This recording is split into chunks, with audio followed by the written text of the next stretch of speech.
Right, we're back. Welcome back, guys, to the Review Crew, where we talk about what we think, what we like, and what we dislike about movies. Today, finally, it's here. We've said we were going to do it for ages, and today is finally the day that we're getting it done. We're doing the Matrix trilogy. Now we have to start talking about it. Joined with me today is Zephan, and straight down to business. The Matrix. The first film. Alright, the original, The Matrix. I think this is the film that made the most money because it was like the first film that they made. For me, it's completely eye-opening. It's like the whole premise of the film is completely inverted because you believe that this is the reality, and then suddenly everything's changed, and it's not. You're in the Matrix, and the reality is not your reality. Have you guys both watched this before?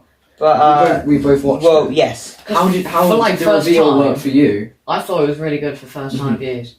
Because to start, you're led to believe something, and obviously plot twist. Yeah, exactly. It keeps changing. I think the idea with the intro is that it's supposed to leave the audience in suspense, because the thing is they do something really special. They leave the audience in the dark at the start, and I think it's a really good filming technique because it makes the audience want to find out why this is happening. I'd say in many ways what makes this film so strong is that it keeps the suspense going the whole film. Oh yes, definitely. Because firstly you're saying, well, who's this woman in this fight scene? Yeah. Then you're saying, even in the next films as well. Yeah. But I'd say even more in this film because you're constantly like, well, who are these creatures? What is going on? Why does the Matrix exist? How did these AI come to be? Where is this Zion or whatever it is? Oh yeah, the who is Smith? There's so many questions. What's the Oracle? All of these things presented to you, and by the fact that you've got this complete paradigm shift in the film, by the fact of the arrival of the Matrix, just keeps the audience in suspense and awe the whole time, I would say. The whole film, I think, is just kind of looped around Neo's kind of progression, because I think if we think about it, at the start of the film, he's just Mr. Anderson, but by the end he's morphed into this Neo character, which is the character that they play with for the rest of the films. Yeah, and then also you set up. There's a lot of mystery around some of these characters, so I'd say especially Morpheus. He's like this name Morpheus on this dark web that everyone's mentioning and circulating, and then you actually see Morpheus, and he's not what you expect, but he's like a sort of a mage, like a wise, kind of the equivalent of like a Dumbledore. I do like more. Also, but also badass. He's also just cool. Yeah. This is your last chance. After this, there is no turning back. You take the blue pill, the story ends. You wake up in your bed and believe whatever you want to believe. You take the red pill, you stay in Wonderland, and I show you how deep the rabbit hole goes.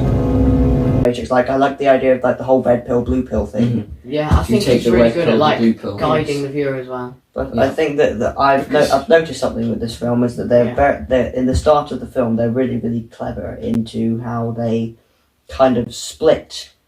I want to say split the lives into like two, because you've got like, I don't know, there's ways still, like you've got like the whole red pill, blue pill thing. You've got like right before he gets in the car, they're like, you go with us or you can stay behind. Yeah. And then the fact that the Smith tells him that he's leading two lives, where he's like Mr. Anderson and the other one's Leo. I want to point this out. I think throughout the whole films, as a general note, but especially in this film, flashback.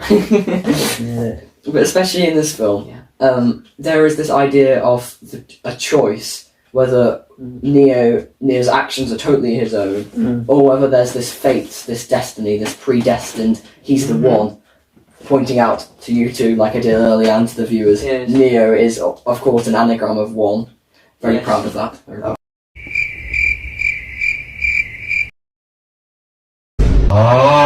The main thing for me about this film is the philosophical reality to it. The fact that I know that it's technically it's just a film, but this is like as a huge like leading scientific theory, we could Brilliant, all be a computer program, and we just wouldn't know it. I read. Moving on, actually, building on what you said, Seth, I think that in the original film, I think they do the fight scenes especially well. Yeah, the fight scenes is the great thing about the Matrix. I love the way that they slow down and almost pause time in the middle of the fight scene, for me, the fight and they scenes just don't drag rotate in the this camera shots. It's In other ones, you may disagree, but I would potentially argue that some of the fight scenes drag in the other two films. We can talk more about that later, but in this one, they're poignant, they're sort of on track, and they kind of are relevant. So there's the Kung Fu fight earlier on with Morpheus. Sick. I love it. I know Kung Fu.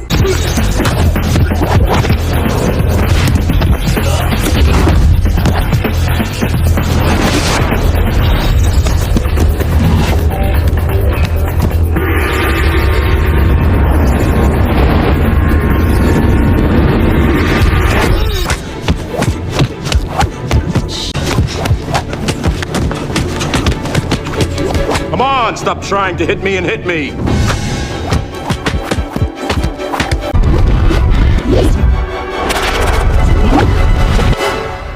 Matrix is the slowing down time, especially the iconic scene. It's one of the When most he's, like, iconic scenes dodging the in bullets. cinema, Dodging where the he's bullets. where like bends back over and he's like dodging the bullets. Ridiculous. Talking about like cinematography, do you think CGI was overused or? CGI. I was In that wondering one, about. I thought I the don't think first so. one was quite balanced, but I think they might have used it a bit much in the third, maybe. I think in the first one, we have to remember it's 1997 or whatever. 1991. 99. 91. Oh, was it 91? 91, Okay. I think. Well, in that case, the CGI for that time, they do all the manipulation with the numbers, and I think it's all actually pretty good for that age. I would say the one thing that's potentially cringy is when Smith, explodes at the end of the film. I would say that's questionable. That does look Yeah, but if you Other than were that- seeing that in 91, it would look realistic. It's only now that we have modern day CGI that it now looks bad in comparison. Shall we move on to the next film then? Yep, sure. Okay. Right, second film, The Matrix. What was it again? I've completely forgot. Reloaded. That was it. Reloaded. Matrix Reloaded. Initial thoughts? No. I take it back. I don't want to hear it. Well, isn't this one all themed around like Zion's in danger? We need to get this sorted, and we're sort of introducing everyone and how we're going to protect it. Thing for me, Zion isn't Go. official rant. The thing for me God. about the first film. Let's have a tea break. The thing for me about the first film that was so incredible was, for me, it was this awe, this suspense, this mystery around what is the real world that the people now live in.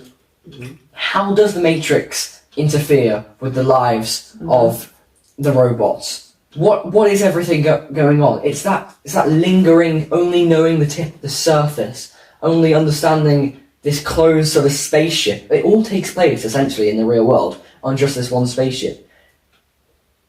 And now they go into Zion and you just have all your questions answered. You know how life works in the real world, but for me, there's just something not quite right about it. I can't put my finger on it, but it's just to have that kind of veil taken off from you just makes it so much more boring. I think they did the not best. the intrigue. I think they did the best with what they were given though, because it was hard enough to create an original Bale in the first place. Now you're saying they've got to put a second one on it. They've been introduced to the real world now. What are they going to do? My opinion would have just been to deal with the first one. It's a brilliant film. It's morally intriguing, philosophically intriguing.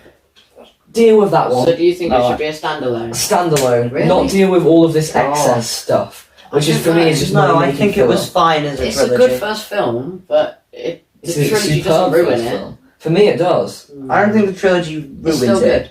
I don't think the trilogy ruins it. I think it would be. I think it could work both ways. It would have been good as an original. It would have been good as 3. is the other thing that annoys me. Neo and Trinity getting together, falling in love. I was talking to Will about this earlier. Oh yeah. There's no... In the first film, there's no sense... They don't have any scenes together that makes you think they have any chemistry. Yes, there It's is. just... No, there's For me, not. it's just... Yes, there is. The journey thrusts upon them. No, it's just they have to get together. They have to get together because of the prophecy. The prophecy thrusts upon them love. But to me, I didn't actually see anything there. It just came about because it felt really forced. Came about because of nothing. Yeah, it was very sudden. It was- Start of the second It film. was just all of a sudden they're together, and then they're professing their dying love for each other, but we haven't actually seen them grow in a relationship.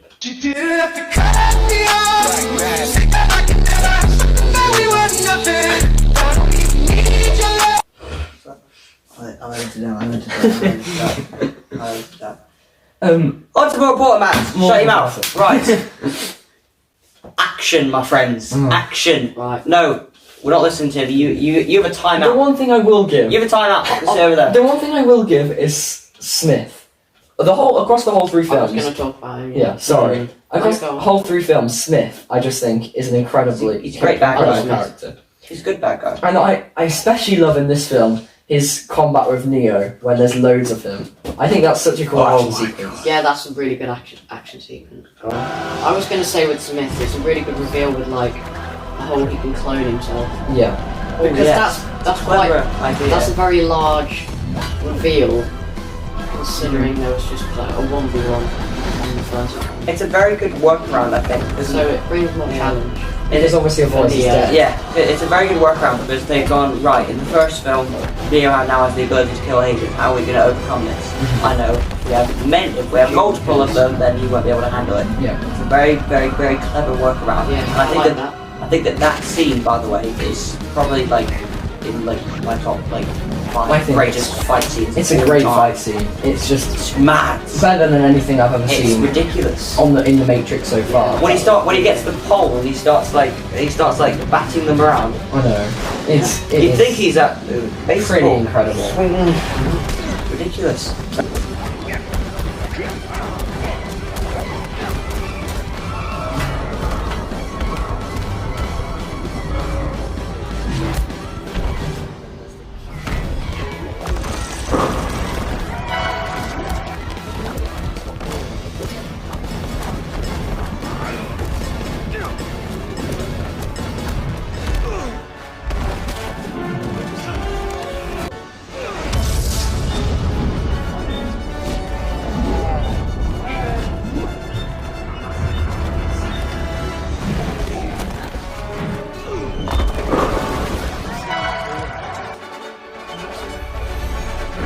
Is it the end of the second film that he gets sort of the choice of the mainframe with the architect? Is that the end of the Yeah. second film? I like that. I think Yeah. Yeah, surely that's good. I like the That whole idea of easy the shit. keymaker.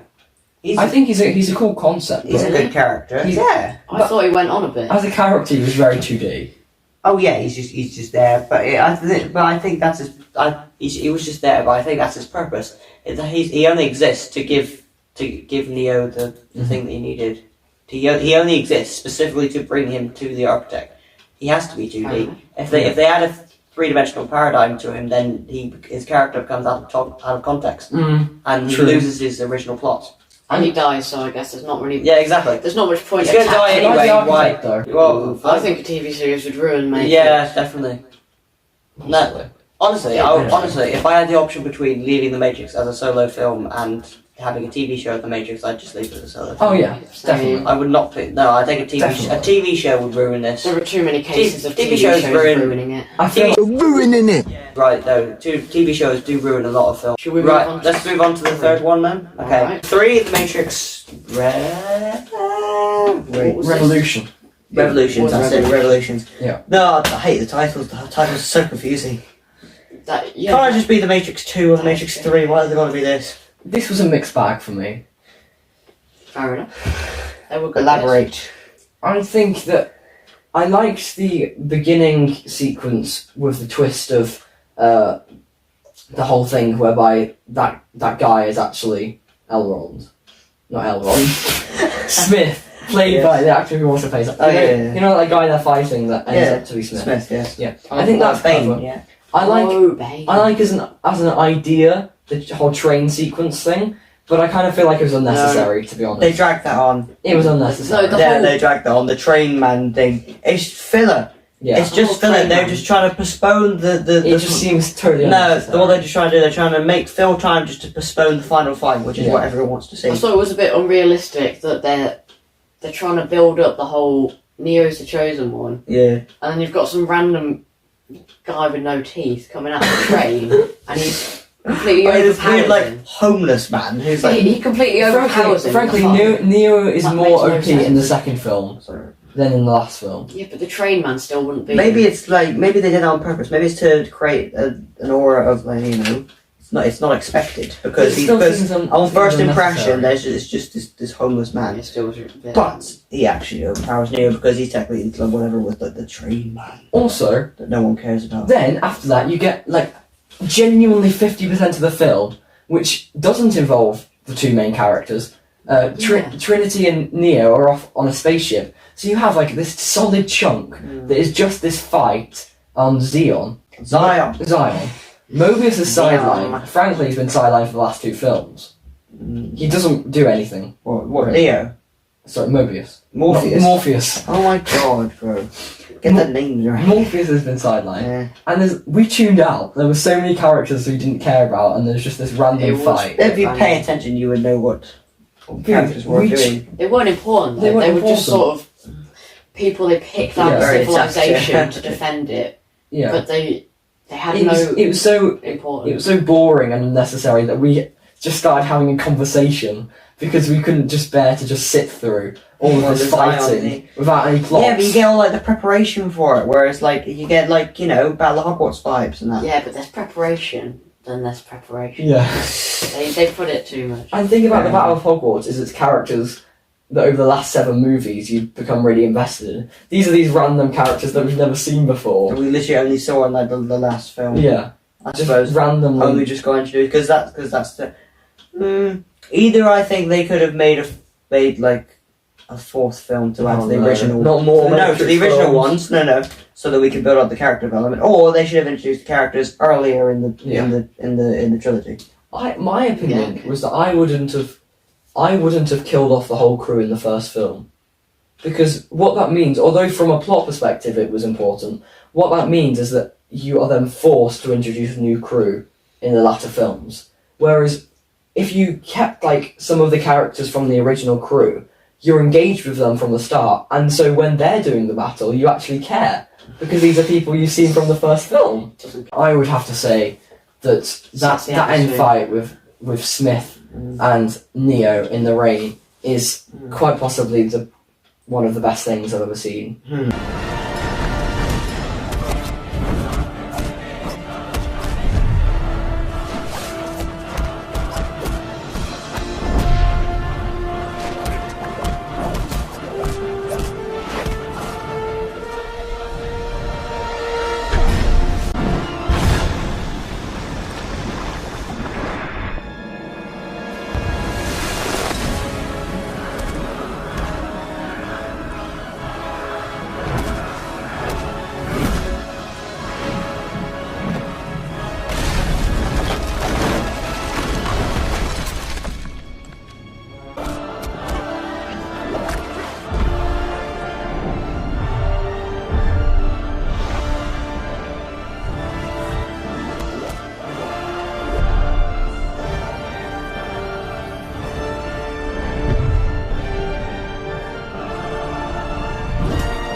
How it's like a modern twist on the Bible story, because it's like the Matrix is like the real world, and then the quote unquote real world in the Matrix is like heaven kind of in a way. I was going to say That's really really philosophical, because I think that it's kind of it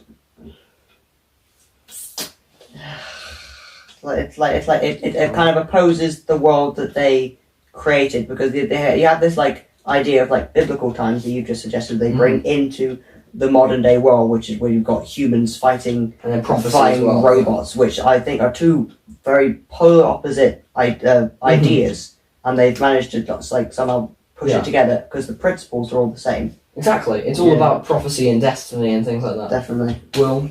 I was going to say about the whole sort of alter ego thing. Yeah. I was going to say at the start, we sort of see Neo, he's like, right, I've evolved, agents aren't an issue anymore.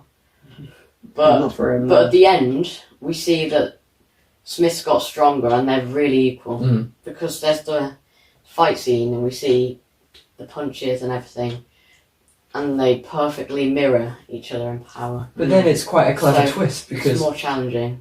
it's quite a clever twist because it's actually the robots that allow Neo to go and fight Smith because they realise what a threat he's become as well. Mm. Yeah. So it's quite clever. It's quite a clever twist that ultimately they kind of have to team up in a way Still slightly, yeah, but and to their ultimate demise. to that ultimate demise, and he ultimately fulfills the prophecy. And then there's this beautiful scene at the end with the architect, the oracle, and then that little girl, Yeah. and it's like the world's been restored. Okay, right. Final thoughts. I'll try not to waffle. Yeah. That's already gone out the window. Yeah, exactly. That, you know what? We're gonna make you start. You'll go first. Okay. You got to rank all three of them. From a philosophical perspective, love this trilogy. Mhm. My favourite would undeniably be the first one. I think it's the coolest. I love the aesthetic of it. I think there's so much mystery, wonder. It's really gripping. I didn't manage to mention this earlier, but I love the actual scene when he wakes up and there's like all the pods around. I just think that's such a cool image. And I really like how the world is subverted. He's waffling. Then I would go... When, isn't it? Yeah. Oh, he's I've stuck. got a dilemma. I'm tied between the second and third one. I think they're both really bad. Wow. So 'Cause harsh. you just You're lose. You just lose. so harsh. You lose the intrigue. I just No. get bored in these. No one films. watches the films for the same reasons you do. Normal human beings watch it for the cool action The fights. sequences. That's just for the fights. People don't want to watch people chatting for an hour. They want to watch the cool. Yeah, they want to watch the cool stuff. I Okay. agree with that. Well, from my perspective, It grabs your attention. Definitely. I'm probably going to go 2 because at least Neo's in the majority of the film, Okay. and then 3 because although it has some redeemable qualities, Neo's not in half the film. So you think they get progressively worse? I think so. Okay. So I think personally for me, my favourite one's will probably gotta be 3. Gotcha. Okay, no. No. If I'm being completely honest, I think I'd agree with you on the fact that I still think the first one's probably the best one. Easily. I think the two ones they do get worse, but from the first one, but only slightly. I think it goes. Okay. I think you think it just goes like this. I think it just goes. I mean, can I and just then you point got out, the second and third. I Film. still think that they're respectable films. Oh yeah. But I just think relative to the first one, they're terrible. Yes, fine. Yeah, I still think so. The first one's the best one, and then I think I'm gonna have to have the exact same pattern as you. Then I think the second one, because honestly, because of the fights in it are amazing. They save the the film for me. They're so cool. And then you've got like the Oracle's character development and everything. Mm-hmm. I think the second film's great. And then I think the third film, I think I agree with you in the fact that I get like the Battle of Zion thing. That's good and all that, but Leo's not in most of it, and I think that's what ruins it. Yeah. But apart from that, I think they're overall a great trilogy. Will? I'll agree as well. I think the first film's easily the best. Mm-hmm. Yeah. Because every corner you're like, are we in reality here? Mm-hmm. Who are these? Yeah. Are these a simulation? Yeah, exactly. And it's cool, basically, Yeah. Mm-hmm. for first people watching it. And then I'll go differently and I'll say the third one is my second favourite. Mm-hmm. Because the last scene saves it. Different. You and me agree. He's the only one who's put in this. Wait, different But I still think We they're good. agree. that's We agree. that is Now right. that first thing that's ever That happened really on the should Review be- Crew channel. that's the clickbait, really, isn't it? We agree for once in our lives. Thank you so much for watching this video as we talk about and iconic and mind-bending series, The Matrix. Yes, I recommend it to anyone. I'd recommend the first one. Please don't waste the next 5 hours of your life Get it. watching the second and third one. Anyway, hopefully, tune in next time for the sequels. Yeah. Oh, God, Star Wars. I've actually got to watch them. That's going to be a long video because it's going to be us complaining. Long day us watching those films. Right, thank you very, very much for your time. We'll catch you in the next one, I guess.